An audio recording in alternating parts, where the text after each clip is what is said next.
Good morning, good afternoon, and very good evening. Most welcome, modern way to study.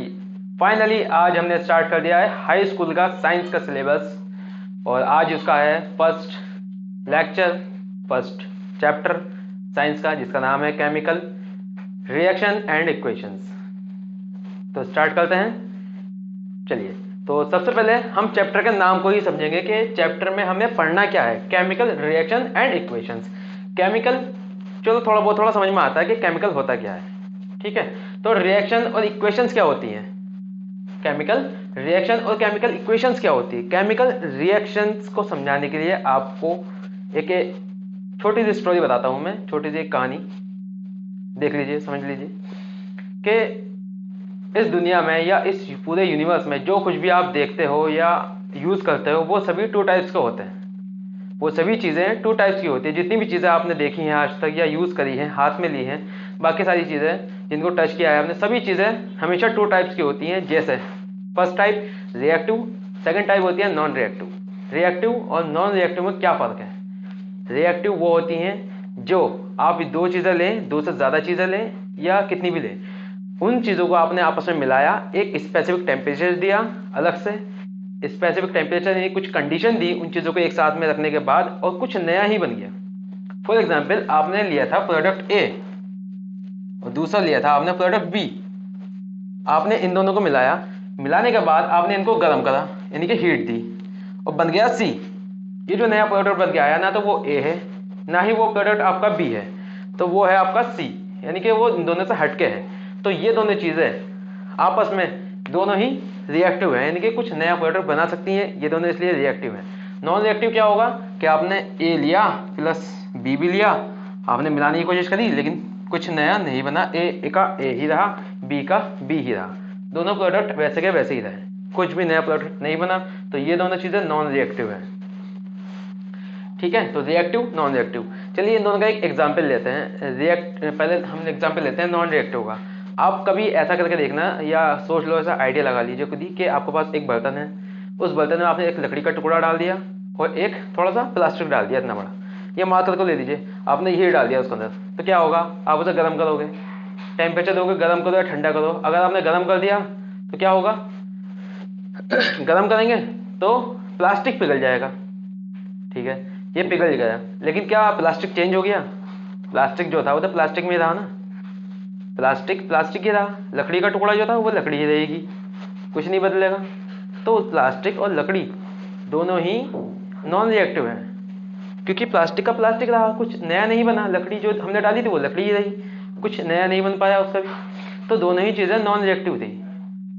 हालांकि plastic जो है आपका पिघल जाएगा, ये बात आप बहुत से स्टूडेंट के दिमाग में आ रही है, प्लास्टिक पिघल जाएगा तो वो लकड़ी पर चिपक जाएगा, लेकिन चिपक गया, लेकिन हाथ है तो प्लास्टिक ही।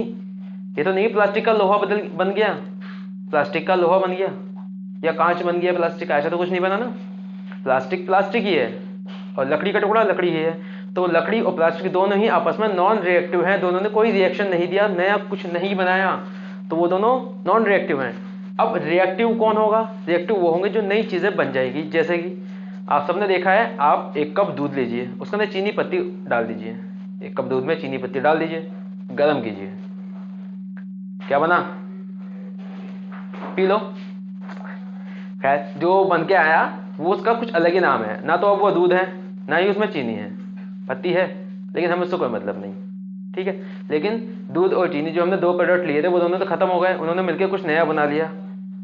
तो ये दोनों चीज़ें जो हमने मिली थी, तीनों चीज़ें चीनी पत्ती और दूध, ये सभी चीज़ें क्या थी? रिएक्टिव थी, क्योंकि नया प्रोडक्ट बन गया, एक नया प्रोडक्ट सी हमारे सामने आ गया बन के। तो वो दोनों चीज़ें थी हमारी रिएक्टिव। और नॉन रिएक्टिव कौन सी होगी? जो कुछ नया नहीं बना पाएंगी। पहले वाली हमने ली थी वो पहले वाले की जैसी है, दूसरी वाली जो हमने ली थी वो वैसे की वैसे ही है, कुछ भी चेंज नहीं हुआ। चलिए, अब केमिकल रिएक्शन क्या होती है? केमिकल रिएक्शन वही फिनोमेना होता है जब हम दो रिएक्टिव मटेरियल लेते हैं और उनको मिलाते हैं, मिलाने के बाद कुछ नया बना देते हैं। इस पूरे में जो काम हुआ है उसे हम कहेंगे रिएक्शन। वो जो नया प्रोडक्ट बना है वो बना क्यों है? क्योंकि उन दोनों ने आपस में रिएक्शन दिया। रिएक्शन आपने बहुत बार सुना होगा कि दवा खा ली उसका रिएक्शन हो गया। क्यों? क्योंकि दवा ने कुछ नया बना दिया, बॉडी के अंदर दाने निकल जाते हैं, कुछ नया आ गया, तो वो एक रिएक्शन हो जाता है। तो रिएक्शन क्या होता है, जब कुछ नया प्रोडक्ट बन जाए। इस चीज से बना तो सी, ए और बी से बन गया सी, ना तो ए रहा ना बी रहा, तो इन दोनों ने जो काम करा उसे हम रिएक्शन बोलते हैं। इन दोनों ने सी बनाने के लिए आपस में जो काम किया उसे हम बोलते हैं रिएक्शन। क्लियर है ना, रिएक्शन की बात बिल्कुल क्लियर है। हाँ, तो रिएक्शन समझ में आ गया। तो इक्वेशंस क्या होती है, इक्वेशंस क्या होती है, केमिकल इक्वेशंस। केमिकल रिएक्शन समझ लिया तो केमिकल इक्वेशन भी समझ जाएंगे। केमिकल रिएक्शन क्या था, कुछ नया बन जाना। अब उसे हम लिख के कैसे दिखाएंगे, हम ये कहेंगे कि हमने कार्बन ली थी, कार्बन, ठीक है, हमने कार्बन ली प्लस और क्या लिया, ऑक्सीजन, तो क्या बनेगा, कार्बन डाइऑक्साइड। ठीक है, सबको पता है।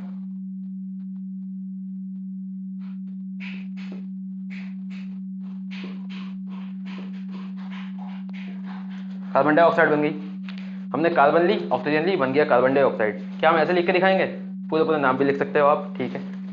ये जो आपने जिस फॉर्म में लिखा है वो केमिकल इक्वेशंस है, नाम लिख दिया वो भी केमिकल इक्वेशन है, लेकिन हम कार्बन ऑक्सीजन ये सब लिखने में टाइम लग जाता है, तो इसलिए हम जो केमिकल इक्वेशन को लिखते हैं वो लिखते हैं शॉर्ट में। कार्बन का सी ले लेंगे, ऑक्सीजन का ओ ले लेंगे और ओ के पहले में 2 लगा देंगे, ओ के नीचे 2 लगा देंगे। 2 क्यों लगाया हमने, 2 हमने इसलिए लगाया था क्योंकि ये एक मॉलिक्यूल है ऑक्सीजन का, ये जो है O2 ये ऑक्सीजन का मॉलिक्यूल है एक, और ये भी एक मॉलिक्यूल्स है।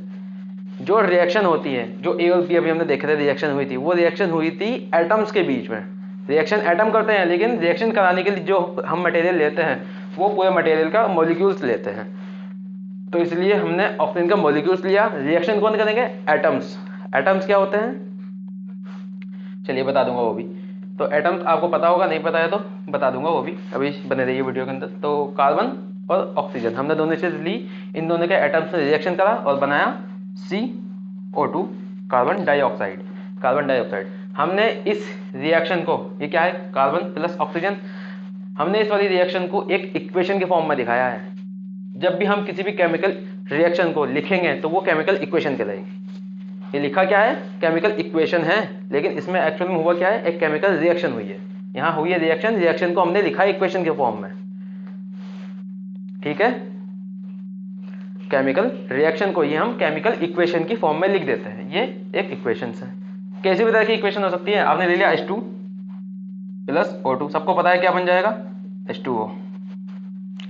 ये क्या है, एक इक्वेशन है। इन दोनों ने क्या करा, इन दोनों ने रिएक्शन करा, रिएक्शन को हमने इक्वेशन के फॉर्म में लिख के दिखा दिया, जो बना वो भी चीज दिख गई, जो लिया गया वो भी चीज हमें पता चल गई कि हमें लिया गया। क्लियर है ना, केमिकल इक्वेशन क्या होती है, केमिकल रिएक्शन क्या होती है, दोनों चीजें पता चल गई। केमिकल रिएक्शन जब 2 मटेरियल मिलकर कुछ नया बना लेंगे और उसे लिख के दिखाएंगे तो वो केमिकल इक्वेशन के फॉर्म में लिख देंगे, वो केमिकल इक्वेशन कहलाई जाएगी, ठीक है। तो अब जो हमारा नया टॉपिक आता है वो है बैलेंस केमिकल इक्वेशंस। हम केमिकल इक्वेशन को बैलेंस कैसे करेंगे। बैलेंस केमिकल इक्वेशन का मतलब क्या है, C प्लस O2, यहां बनेगा हमें पता है CO2, ठीक है।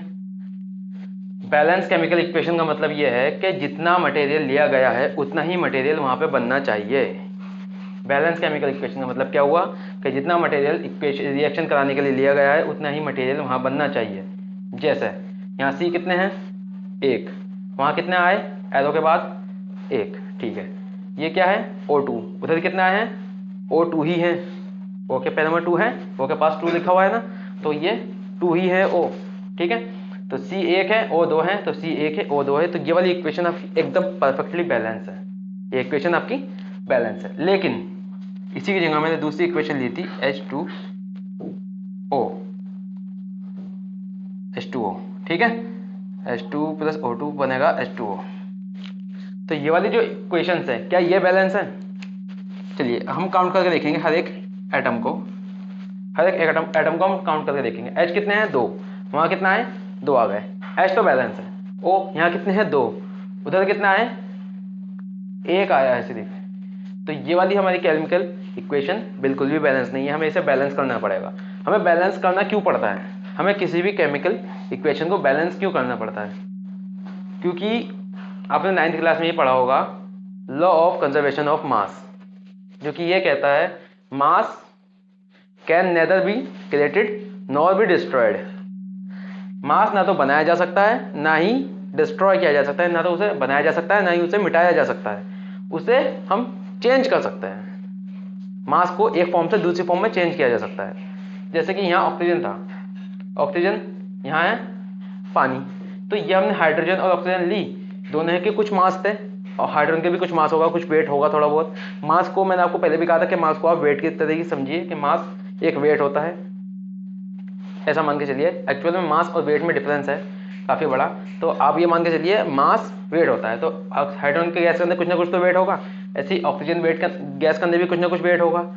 अब इन दोनों का मास वहाँ जा करके कुछ अलग ही मास बना लेता है, वो बन गया पानी का मास, वो बन गया अब पानी, वाटर बन चुका है वो, ठीक है। तो इन दोनों ने बना लिया पानी। ना तो वहाँ हाइड्रोजन है ना ही ऑक्सीजन गैस है, वहाँ वाटर है।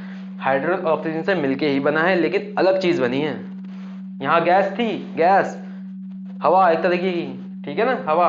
यहाँ पे भी ये भी ऑक्सीजन भी गैस थी, हाइड्रोजन भी गैस थी, जो कि हमें दिखती नहीं। वहाँ बन गया पानी, पानी तो हमें दिखता है और लिक्विड है एक तरह का, ये बहने वाला प्रोडक्ट होता है, जो बह जाता है, लिक्विड है, फ्लो होता है इसके अंदर, ठीक है। तो ऐसी इक्वेशंस को हमें बैलेंस करना पड़ता है। बैलेंस क्यों करना पड़ता है? लॉ ऑफ कंजर्वेशन ऑफ मास की वजह से। क्योंकि मास ना तो बन सकता है ना ही उसे डिस्ट्रॉय किया जा सकता है, ना तो मास को बनाया जा सकता है ना ही मास को डिस्ट्रॉय किया जा सकता है। चलिए आते हैं अपनी इक्वेशन को, पर बैलेंस कैसे करेंगे। देखिए एनसीईआरटी में जो फॉर्मूला लिखा है बैलेंस करने का जो तरीका है वो काफ़ी ज़्यादा लंबा है और वो आपका कहीं कहीं काम कर जाएगा, ठीक है। लेकिन हर जगह आप सारी ऐसे कैलकुलेशन करने बैठोगे कि पहले बॉक्स बनाओ, फिर इसका भार देख लो कितना है, इसे देखो, ओ को लिखो अलग, तो ये सारी चीज़ें अलग चीज़ें हैं, हमें इन सब का नहीं जाना है। मैं आपको एक छोटा सा तरीका बताता हूँ, एक एक करके काउंट कर लीजिए। इस चीज़ को हमें कभी चेंज नहीं करना है। सबसे पहला पॉइंट के फॉर्म में समझ लीजिए। पहला पॉइंट, यहाँ 2 लिखा है, कभी चेंज नहीं होगा। यहाँ 2 किसी भी गैस के नीचे, मटेरियल के नीचे अगर कुछ लिखा है तो वो कभी चेंज नहीं होगा, कभी भी चेंज नहीं होगा। यहाँ 2 लिखा है, कभी चेंज नहीं होगा। यहाँ 2 लिखा है, ये कभी चेंज नहीं होगा, इसे आप कभी भी नहीं बदलोगे। ये नहीं कि आपके पास यहाँ ऑक्सीजन 1 आया था, यहाँ 2 थे, तो आप यहाँ O2 लगा दो, नहीं, 1 था तो 1 ही रहेगा, एक ही रखो उसे बिल्कुल भी, ठीक है। यहाँ बिल्कुल भी चेंज नहीं करना हमें। कहाँ चेंज नहीं करना हमें? नीचे। चेंज कहाँ करना है? चेंज हमें करना है यहाँ पीछे, इस जगह पर। यहाँ लिख सकते हैं हम कुछ भी। कहाँ करेंगे चेंज? इस जगह पर पीछे, ठीक है। यहाँ लिख सकते हैं हम, यहाँ अपने पास से 2 लगा सकते हैं। इससे क्या हो जाएगा? हार्ड H2 एक मॉलिक्यूल था, H2 इसका मतलब H2 के 2 मॉलिक्यूल्स हो गए, 2H2 को यानी कि H2 के 2 मॉलिक्यूल्स हो गए। अब ऐसे ही यहाँ O से पहले अगर आप 2 लगा देते हो तो O2 2O2, इसका मतलब O के भी 2 मॉलिक्यूल्स हो गए। क्लियर है ना? O के 2 मॉलिक्यूल्स हो गए। टोटल मिलाकर के H कितने हैं? 2 ये रहा है और 2 ये रहा है, यानी कि 2 को 2 बार लिखा गया है, 4 हैं, ये भी 4 हैं, ठीक है ना। तो खैर हमें यहाँ तो 2 लगाने की जरूरत नहीं है, हमें इक्वेशन को बैलेंस करना है। हमारे पास O कम थे तो हम O बढ़ाएंगे, यहाँ नहीं बढ़ा सकते, ना ही यहाँ बढ़ा सकते हैं। हम इस जगह पे O बढ़ाएंगे, कैसे? इसका मॉलिक्यूल्स को डबल कर देंगे। H2O का मॉलिक्यूल 1 था, हमने डबल कर दिया। इससे क्या हुआ? हमारा जो O 1 आया था यहाँ पर 2 होगा, क्योंकि 2 यहाँ जो लिखा है ये पूरे फॉर्मूले पर काउंट होता है। अब ये जो 2 लिखा है ये H को भी डबल कर देगा और O को भी डबल कर देगा। ये वाला 2 इस वाले H2 को डबल कर देगा, वो तो पहले डबल था, यानी कि डबल का भी डबल हो जाएगा। कितना हो जाएगा? 2 का 4 हो जाएगा। ऐसे ही 1 का कितना हो जाएगा? 2 हो जाएगा। तो O हमारे 2 हो गए, ठीक है। वो यहाँ 2 थे, वो यहाँ 2 हो गए। अब देखो H हमने यहाँ डबल कर दिए थे, यानी कि 4 हो गए थे। ऐसे ही हमने 2 यहाँ लगा दिया था, H अकेला है, यहाँ बढ़ा दिया तो यहाँ पे भी H4 है, H4 है, O2 है, O2 है, H4 O2। इक्वेशन हमारी बैलेंस हो गई, ठीक है ना। इक्वेशन बैलेंस हो गई हमारी। चलिए अब दूसरी इक्वेशन देखते हैं बैलेंस करने के लिए। चलिए मैंने इक्वेशन ले ली है, ठीक है। तो अभी हमें ये सारी इक्वेशंस को बैलेंस करके देखना है। चलिए फर्स्ट वाली को बैलेंस करते हैं। फर्स्ट वाली इक्वेशन में क्या है? NaNO3 प्लस CaOH का ट्वाइस, इसे ट्वाइस बोलेंगे, जो ब्रैकेट लगा कर 2 लिखा है ना, इसे ट्वाइस बोलेंगे। NaOH का ट्वाइस, एरो का निशान, CaNO3 का होल ट्वाइस, NO3 का होल ट्वाइस प्लस H2O। हमें ये इक्वेशंस को बैलेंस करना है। कैसे करेंगे? एक एक एलिमेंट को काउंट करेंगे, एक एक एलिमेंट को काउंट करेंगे। सबसे पहले H को काउंट करेंगे, कितना है। एरो से पहले किधर है, एरो के बाद कितनी बार है, ठीक है। एरो से पहले इधर H कितनी बार है? 1, ये रहा। ये देखो कितनी बार है 1, ब्रैकेट के अंदर 1 है लेकिन ब्रैकेट के बाहर ये 2 लगा हुआ है, इसका मतलब यहाँ H 2 बार है, 2 और 1 3 बार H आया है। वहाँ कितनी बार आया है, वहाँ 2 बार ही है और कहीं तो H नहीं है, इधर 2 बार है, यानी कि इधर हमें बढ़ाना पड़ेगा H। यहाँ से हम कम तो कर ही नहीं सकते, यहाँ बढ़ा सकते हैं, इधर भी बढ़ा सकते हैं। इस तरीके से बढ़ाएंगे ताकि दोनों साइड ही बैलेंस हो जाए। कैसे बढ़ाएंगे, इधर सबसे पहले हम देखेंगे H यहाँ बढ़ा दे, नहीं इधर तो पहले से ज़्यादा है, इधर यहाँ बढ़ा देंगे। तो यहाँ हम अपने पास हमने 2 लगा दिया, तो जब हमने यहाँ 2 लगाया तो H कितना हो गए, यहाँ 4 हो गए, 2 to the 4, 2 तो पहले से ही थे, हमने इसको भी डबल कर दिया तो 4 हो गए ये। जब H हमारे 4 हो गए, इधर कितने हैं 3, अगर हम यहाँ पे 2 लगाते हैं, अब हमें इधर बढ़ाने पड़ेंगे, H को यहाँ पे बढ़ाना पड़ेगा। तो अगर हमने यहाँ 2 लगा दिया इस जगह पर, CaOH का 2 से पहले यहाँ 2 लगा दिया, तो H यहाँ जो 2 थे ये भी 4 हो जाएंगे, इसे मिला के 5 हो जाएंगे। तो यहाँ नहीं लगाना हमें ऐसी जगह लगाना है ताकि वहाँ पे भी 4 हो जाए, यहाँ पे भी 4 हो जाए। यहाँ पे 3 थे तो हम यहाँ अगर 2 लगा दें इस जगह पर HNO3 से पहले, HNO3 से पहले हमने 2 लगा दिया, तो यहाँ पे जब हमने 2 लगाया है ये कहता है H 2 हो गए, N भी 2 हो गए, O 3 थे, यहाँ पे अब 6 हो गए, पूरा हमारा फॉर्मूला डबल हो गया। तो H डबल यानी कि 2 H ये 4, वहाँ पे कितना है 4, H हमारा बैलेंस हो गया है। ठीक है, एक एलिमेंट हमारा बैलेंस हो चुका है। अब देखेंगे हम N, ठीक है N देखेंगे हम। अगर आप इक्वेशन सही बैलेंस कर रहे हो ना तो आगे वाली चीज़ अपने आप बैलेंस होती चली जाती है। देखो N यहाँ कितने हैं 2, N कितने हैं 2, एक नहीं है, फॉर्मूले के अंदर एक लिखा हुआ दिख रहा है लेकिन उससे पहले 2 लिखा है इधर, यहाँ डबल है N कितने हैं 2, यहाँ कितना लिखा है 2। ठीक है, इस बार 2 की मल्टीप्लाई सबसे है, H से भी है, N से भी है, O से भी है, सॉरी O3 से भी है, इस 2 की मल्टीप्लाई है सबसे। H एक था, एक की मल्टीप्लाई 2 से करी तो 2 H, ऐसे ही N एक था, एक की मल्टीप्लाई डबल N, तो N3 O3 थे, 3 की मल्टीप्लाई 2 से 2 3 6 O हो गया हमारे पास। ऐसे ही N यहाँ डबल है यानी कि 2 N है, और कहीं N है नहीं, एरो के बाद काउंट कर लो कितना है 1, लिखा हुआ 1 दिख रहा है लेकिन यहाँ पूरा का ट्वाइस लगा हुआ है, और इस ट्वाइस का मतलब है N यहाँ 2 बार आया है, तो N हमारा ऑटोमेटिकली बैलेंस हो गया जैसे हमने यहाँ 2 लगाया। क्लियर है इतना, N हमारा पहले ही बैलेंस हो गया, N हमारा पहले ही बैलेंस हो गया।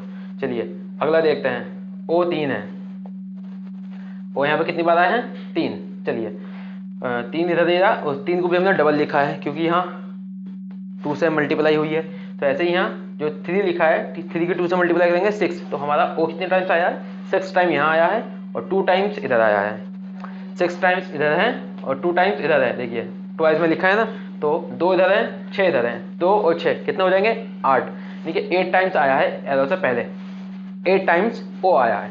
अब एरो के बाद काउंट कीजिए कितनी बार है यहाँ 6, देखो 3 टाइम्स है और 3 को हमने डबल से मल्टीप्लाई किया हुआ है पैरों में, यहाँ इस जगह पर ब्रैकेट लगा के आप 2 लगा सकते हो पैरों में, नीचे यहाँ 2 लगा सकते हो पूरे ब्रैकेट के। ठीक है, ये पहले से लगा होता है, हमें छेड़ना छाड़ना नहीं है, अगर हमें कुछ भी चेंज करना है तो हमें यहाँ चेंज करना है। ठीक है, इस जगह पर ही आपको पहले ही बताया मैंने, इस जगह हम चेंज करेंगे, बस ऐसे नंबर्स लिखेंगे जो कि पूरी इक्वेशन हमारी बैलेंस हो जाए। तो यहाँ 2 लगा हुआ है, कितने टाइम्स है 6, 2 3 6, और यहाँ कितने टाइम्स है O 6 2 टाइम्स, तो यहाँ 2 टाइम्स है, यहाँ पे भी 2 है। अब देखिए आपके O बैलेंस है, जितनी टाइम्स यहाँ है उतनी टाइम्स O उधर आए हैं, आपके H बैलेंस है, N बैलेंस है, O बैलेंस है, ये सारी चीज़ें तो पहले ही आपकी बैलेंस हो गई। ठीक है, अगर हमने इक्वेशन को शुरुआत में ही सही कर दिया तो पूरी इक्वेशन हमारी अपना बैलेंस होती चली जाती है। तो ये चीज़ें बैलेंस हो गई। Ca यानी कैल्शियम, Ca देखिए Ca यहाँ कितने टाइम्स लिखा है ओनली 1 टाइम्स। अब ये मत करना कि ये वाला 2 यहाँ आ जाएगा, यहाँ क्यों आएगा, 2 तो यहाँ लिखा है, बीच में प्लस नहीं आ गया, अब बीच में प्लस आ चुका है तो इस 2 की मल्टीप्लाई यहाँ तक होगी, प्लस से पहले जितने भी एलिमेंट लिखे हैं उस तक होगी, उसका आगे नहीं जाएगी। ठीक है, इस प्लस से पहले जितने भी 2 लिखे हैं ना एलिमेंट लिखे हैं सबसे मल्टीप्लाई होगी, इसके आगे मल्टीप्लाई नहीं होगी इसकी। तो Ca सिर्फ 1 टाइम लिखा है यहाँ। अब वहाँ कितनी बार आया है, 1 बार आया है, दोबारा तो Ca नहीं आया कहीं भी, 1 बार आया है बस। तो देखिए यहाँ H जितने उतने ही N उतने ही O3 जितने इधर आए हैं उधर ही उतने पहुँच गए, जितने बार यहाँ कैल्शियम था उतनी बार ही वहाँ चला गया। ठीक है, तो ये तो हो गया हमारा बैलेंस, पहली इक्वेशन हमारी सक्सेसफुली बैलेंस हो गई। बैलेंस कैसे हुई, बैलेंस है या नहीं चेक करने के लिए हम इसी को काउंट करेंगे, हम सभी काउंट करके देखेंगे, बस मेरा तरीका तो यही है, मैं इसी तरीके से बैलेंस करता हूँ, बाद में भी आप ऐसे ही करोगे। जो चीज़ हमें बाद में सीखनी है क्यों ना अभी सीख ले, अभी इसी चीज़ पर मेहनत करो, बस हो जाएगा काम आपका।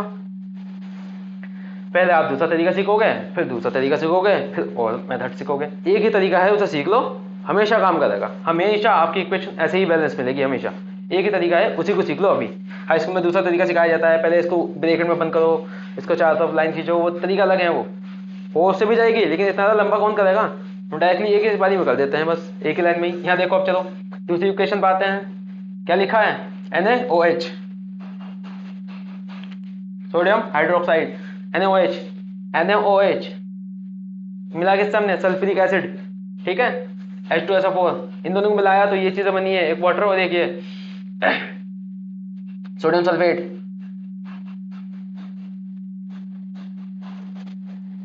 ठीक है, तो ये चीजें बन गई हैं। अब हमें ये वाली इक्वेशन बैलेंस करनी है। कैसे करेंगे बैलेंस, सबसे पहले एक एक चीज करेंगे, काउंट करेंगे। सबसे पहले क्या लिखा है इसमें, Na, अब N अलग है, A अलग है, बहुत से लोग ये सोच रहे होंगे। Na आपका एक ही एलिमेंट है, ठीक है, Na जो है आपका वो एक ही एलिमेंट है। कभी भी अगर ऐसे लिखा हो कि एक कैपिटल लेटर में लिखा है, दूसरा स्मॉल लेटर में लिखा है, एक कैपिटल लेटर में दूसरा स्मॉल लेटर में, तो ये दोनों एक ही एलिमेंट के सिंबल हैं, इसे याद रखेंगे हमेशा। ऐसे यहाँ Ca, एक C कैपिटल लेटर में, A आपका स्मॉल लेटर में, तो Ca ये दोनों एक ही लेटर हैं। यहाँ देखो O बड़ा है, Hb बड़ा है, O कैपिटल लेटर में, Hb कैपिटल लेटर में, तो ये दोनों O अलग हैं, H अलग है। ये वाला O है हमारा ऑक्सीजन, ये वाला H है हाइड्रोजन।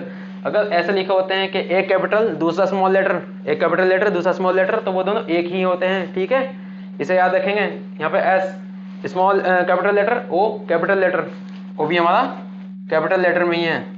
कैसे भी दिखा सकते हैं उसको, सल्फ्यूरिक एसिड कैपिटल लेटर में, आपके जो बुक में लिखा होगा वो सही तरीके से लिखा होगा, ठीक है। तो कैपिटल लेटर वाले अलग अलग होते हैं। जब कैपिटल के बाद एक स्मॉल लेटर लिखा हो, वो समझ लेना एक ही एलिमेंट है, वो अलग अलग एलिमेंट नहीं है, एक ही एलिमेंट, जिसको हम सिर्फ Na दोनों से दिखा सकते हैं, क्योंकि N से क्या हो जाएगा, नाइट्रोजन। अब सोडियम को भी हम इससे दिखाएंगे क्या, इसलिए N के साथ A जोड़ दिया, ये स्मॉल लेटर लगा दिया, ताकि पहचान ये बात हो सके कि N और A दोनों एक ही है, अलग अलग नहीं है। चलिए आगे आते हैं। N कितने टाइम से इधर, एक, और तो नहीं है, एरो से पहले नहीं है। उधर देखो कितनी बार आया है N, यहाँ तो 2 बार आया है, और इधर आगे नहीं आया, मतलब 2 ही बार आया है, ठीक है। तो 2 बार N आया है, Na आया है, सॉरी 2 बार Na आया है, तो इधर भी हमें बढ़ाना पड़ेगा। उधर तो हम कम नहीं कर सकते, मैंने पहले ही कहा, यहाँ पे हम बिल्कुल भी चेंज नहीं करेंगे। नीचे हम कहाँ चेंज करेंगे, इस जगह चेंज करेंगे, यहाँ चेंज करेंगे, यहाँ चेंज, हर एक केमिकल का जो फॉर्मूला लिखा है पूरा, केमिकल के फॉर्मूले से पहले ही हम चेंज करेंगे। यहाँ उसके मॉलिक्यूल्स को बढ़ाएंगे, ठीक है, उसके एटम को नहीं बढ़ाएंगे। यहाँ पर ये एटम्स के नंबर लिखे हैं, पता चल जाएगा, जिससे कि आप केमिस्ट्री में लेवल आपका अप होगा, पता चलता चला जाएगा आपको। तो जब भी हम चेंज करेंगे नंबर लगा करके, यहाँ नंबर लगा के चेंज करेंगे, इसी जगह नंबर लिखेंगे, ये चेंज नहीं होगा। अगर हम यहाँ पे बढ़ाते हैं तो यहाँ से तो और बढ़ेंगे N, यहाँ तो कम है, यहाँ तो पहले से एक्स्ट्रा है, हमें जहाँ कम है वहाँ बढ़ाने हैं, कम तो इधर है, तो यहाँ पे हम 2 लगा देंगे, ठीक है। तो N यहाँ 2 हो गए, यहाँ पर भी N हमारे 2 हो गए, तो N तो बैलेंस हो गए, Na हमारे बैलेंस हो गए, इधर भी Na 2, इधर भी 2 Na, ठीक है। आगे देखते हैं O, अगला एलिमेंट कौन सा है, O को देखो, O कितने टाइम्स है, 2 टाइम्स है, 2 टाइम्स। फिर पहले वाली गलती मत करो, O हमारा 2 टाइम्स है, क्योंकि यहाँ हमने 2 लगा दिया, यहाँ 1 नहीं है, यहाँ हमारा 2 लगा हुआ है, ठीक है। तो इस बार 2 की मल्टीप्लाई इन सबसे होगी, तो O हमारा कितने टाइम्स है, 2 टाइम्स। इसकी मल्टीप्लाई सॉरी, यहाँ पे 2 O है, आगे चलो, यहाँ पे कितने टाइम्स है, यहाँ पे 4 है, यहाँ 2 टाइम्स, यहाँ 4 टाइम्स, यानी कि 4 O इधर है, 2 O इधर है, टोटल कितना हो गया, 6 O हो गए, 2 और ये 4, कितना होगा टोटल, 6 हो गए। अब उधर काउंट कर लेते हैं, एरो की दूसरी तरफ कितने आए हैं, एरो की दूसरी साइड आए हैं, सबसे पहले O दिख रहे हैं इस जगह पर, कितने बार, 4 टाइम्स, 4 टाइम्स तो आ गए, चलिए 4 टाइम्स तो O हमें मिल गए। अब देखते हैं आगे, ये रहा 1 टाइम, यानी कि एक ही बार O आया है, और यहाँ कितने टाइम्स है, यहाँ पर 6 टाइम्स है, वहाँ पे कितनी बार आया, एक बार, वहाँ पे कितने टाइम थे, 6, वहाँ कितना होगा टोटल 5, 4 ये 1 ये 5 और हैं, तो हमें उधर बढ़ाने पड़ेंगे। यहाँ तो हम कुछ नहीं छेड़ सकते, यहाँ बढ़ा सकते हो, जो कि ये बहुत ज़्यादा बढ़ जाएंगे, नीचे तो हम कुछ नहीं कर सकते ना। अगर आपने यहाँ बढ़ाया, यहाँ पे आपने 2 भी लगा दिया, तो यहाँ 2 की 4 से मल्टीप्लाई हो जाएगी, 8 तो यहीं हो जाएंगे, इसे मिला के 9 हो जाएंगे, तो ये देखो O बहुत ज़्यादा बढ़ जाएंगे, तो यहाँ तो हमें बढ़ाने नहीं है, दूसरी जगह बढ़ा के देख लो, यहाँ पर अकेला है O, तो यहाँ पर अगर हमने चेंज कर दिया, यहाँ पर अगर हमने 2 लगा दिया, ठीक है, यहाँ पर हमने 2 लगा दिया, तो अब क्या होगा, ओ डबल होगा, यानी कि 2 इधर होगा, 4 इधर होगा, जो कि होगा 6, और यहाँ पे भी ओ हमारे 6 ही थे, 6 ही थे। ऐसा नहीं है कि आपने यहाँ 2 लिखा है या फिर यहाँ पे पहले आपने बैलेंस कर दिया, ये आपका 2 बिल्कुल सही है, आपको ये लिखने के बाद भी चेंज करना पड़ सकता है, हो सकता है इन वाली इक्वेशन में चेंज करना पड़ सके, अभी हम देख लेंगे, ठीक है, लिखने के बाद भी आपको साफ करके चेंज करना पड़ सकता है। फिलहाल हम देखेंगे हमारा एन ए बैलेंस हो गया, एन ए बैलेंस हो गया, ओ बैलेंस हो गया, एच को काउंट करेंगे अब, एच यानी हाइड्रोजन, इसको काउंट करेंगे, एच कितने टाइम्स आया है, 2 टाइम्स आया है, एच कितने टाइम्स आया, 2 टाइम्स, ठीक है, तो एच यहाँ 2 टाइम्स है, यहाँ कितने टाइम्स है, यहाँ पे भी 2 बार है, तो 2 टाइम्स इधर, 2 टाइम्स इधर, इस वाले 2 की मल्टीप्लाई होगी इस वाले एच से, इस वाले एच से मल्टीप्लाई इस वाले 2 की होगी, यहाँ पहले ही 2 बार लिखा है, 2 ये कितना होगा, 4H हो गए, एरो के उधर भी कितने होने चाहिए, 4, देखते हैं, अगर 4 है तो ठीक है, नहीं है तो बढ़ा देंगे, ये ज़्यादा है तो इधर बढ़ा देंगे, ठीक है, चलो आ जाइए इधर, H है, H H H H H H ये आया, मिल गया H, ठीक है, तो H कितने टाइम्स है, काउंट करो, H 2 लिखा है, 2 टाइम्स सही आ रहा है, 2 की भी 2 से मल्टीप्लाई की हुई है, तो इसका मतलब H 2 टू द 4 टाइम्स है, हमारे H भी पहले ही बैलेंस है, हमने जो 2 लिखा उससे हमारा H पहले ही बैलेंस हो गया, हमने 2 किस लिए लिखा था, ताकि हम O को बैलेंस कर सके, लेकिन हमारा H भी ऑटोमेटिक बैलेंस हो गया। यही तरीका है पता लगाने का कि आप इक्वेशन को सही से बैलेंस कर रहे हो या नहीं। अगर आपकी इक्वेशन खुद ब खुद बैलेंस होती चली जा रही है, डेफिनेटली आप इक्वेशन सही बैलेंस कर रहे हो। चलिए, Na बैलेंस हो गए, O बैलेंस हो गए, H बैलेंस हो गए, S रह जाता है बस, ओनली S, ठीक है, S, उसके बाद H तो हमने पहले ही काउंट कर लिया था, S रह गया, S को काउंट करो, H कितने टाइम्स है इधर, ओनली 1 टाइम्स, एक ही बार S आया है, एरो के बाद देख लेते हैं, एरो के बाद भी बस एक ही बार H आया है, एरो के बाद भी एक ही बार है, तो हमारे Na balance, O balance, H balance, H पहले ही काउंट हो गए, S भी हमारा काउंट हो गया, O भी हमने यहाँ बैलेंस कर दिए, तो हमारा सब कुछ बैलेंस हो चुका है, तो यानी कि पूरी इक्वेशन हमारी अब बैलेंस हो चुकी है। 2 इक्वेशन मैंने बैलेंस करके दिखा दी, ये दोनों, ये 4 इक्वेशन आपके एनसीईआरटी में मिलेगी, चेक कर लीजिए सर, ठीक है, ये वही इक्वेशन है एनसीईआरटी की, चेक कर सकते हो, मैंने यहाँ बैलेंस कर दी है। चलिए 2 इक्वेशंस ये आपको बैलेंस करनी है, पॉज करके जैसे दोनों बैलेंस की मैंने ऐसे ही बैलेंस कीजिए, चलो जल्दी से वीडियो पॉज करके बैलेंस कीजिए ऐसे जल्दी फटाफट, हो गई, पॉज करके बैलेंस करेंगे दोनों इक्वेशन को। चलिए मैच कर लीजिए अगर आपने बैलेंस कर लिए तो।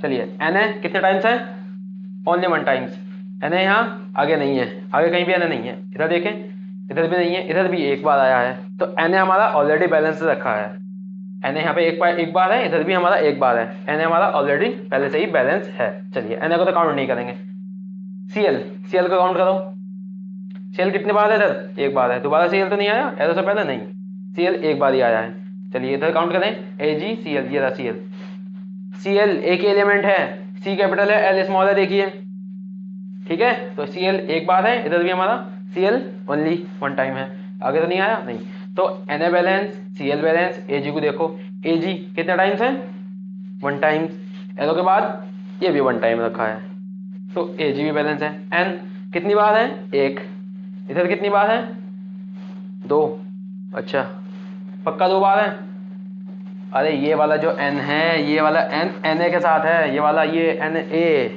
ये वाला N है, वो वाला N नहीं है, कभी तो समझ लो, वो वाला N नाइट्रोजन को डिपेंड करता है, नाइट्रोजन को रिप्रेजेंट कर रहा है, ये वाला N सोडियम को रिप्रेजेंट कर रहा है, क्योंकि N के साथ A लिखा है, मैंने आपसे पहले अभी बताया कि N के साथ ये लिखा है, कैपिटल वाला, कैपिटल N के साथ स्मॉल a यानी सोडियम, ये अलग मटेरियल है, ये अलग प्रोडक्ट है आपका, और ये अलग है पूरा, ये कैपिटल N यानी नाइट्रोजन, Na सोडियम, तो N कितनी बार आया इधर, सिर्फ एक बार, इधर कितनी बार आया, ये वाला एक बार, इन दोनों में कंफ्यूज मत हो आप, यहाँ गबला मत खाओ आप बिल्कुल भी, ये Na है वो भी Na है, ये दोनों अलग अलग मटेरियल हैं, N नाइट्रोजन, ये दोनों अलग अलग चीजें हैं, ठीक है, नाइट्रोजन, ये रही, ठीक है, तो N आपका इधर भी एक बार है, इधर भी एक बार है, ऑलरेडी बैलेंस है, ठीक है। अब दूसरे पे आते हैं, दूसरा क्या है, O3 हमारा ये रहा, O हमारा कितनी टाइम्स है, 2 टाइम्स है, 3 टाइम्स है इधर, O हमारा 3 टाइम्स, इधर कितनी बार आया है, 3 टाइम्स आया है, तो O यहाँ भी 3 टाइम्स है, यहाँ भी 3 टाइम्स है, तो O हमारा बैलेंस है, तो उसका मतलब पूरी इक्वेशन हमारी बैलेंस है पहले से ही, वाह भाई वाह, ये तो गलत बात है। एनसीईआरटी वाले ऐसी इक्वेशन बैलेंस करने को कह रहे हैं जो पहले से बैलेंस है। खैर हमारा तो काम हो गया, कुछ करना नहीं पड़ा। तो ये वाली इक्वेशन तो पहले से ही बैलेंस थी। अब इसे और देख लेते हैं ये बैलेंस है या नहीं। ठीक है, सबसे पहले बी ए को काउंट करेंगे। बी ए के एलिमेंट है क्योंकि बी आपका कैपिटल, ए आपका स्मॉल, याद रहेगा। ठीक है, ये बैलेंस करी, दोनों इक्वेशन आपने बैलेंस करी होगी। इसे अगर बैलेंस करिए तो कॉन्ग्रेचुलेसन, आपने पहली वाली इक्वेशन बिल्कुल सही से बैलेंस कर दी। खैर कुछ नहीं करा हमने तो, कोई बात नहीं, इतना आइडिया लगा लिया, बैलेंस हो गई। नहीं करा तब भी बैलेंस हो गई। ठीक है, चलिए बी ए कितनी बार है? ओनली एक बार। बी ए एक बार है, इधर कितनी बार आया? एक बार। आगे तो बी ए नहीं आया इधर। ठीक है, एक बार आया। बी ए हमारा पहले से बैलेंस रखा है। बी ए सी एल कितनी बार है? 2 टाइम्स। कितनी बार है सी एल? 2 टाइम्स। बोलो मेरे साथ, कितनी बार है सी एल? 2 टाइम्स, 2 बार। और है आगे? नहीं है। आगे चले, इधर कितनी बार आया? इधर नहीं आया अभी, इधर सिर्फ एक बार आया है। क्या करेंगे? जहां कम है वहां बढ़ाएंगे।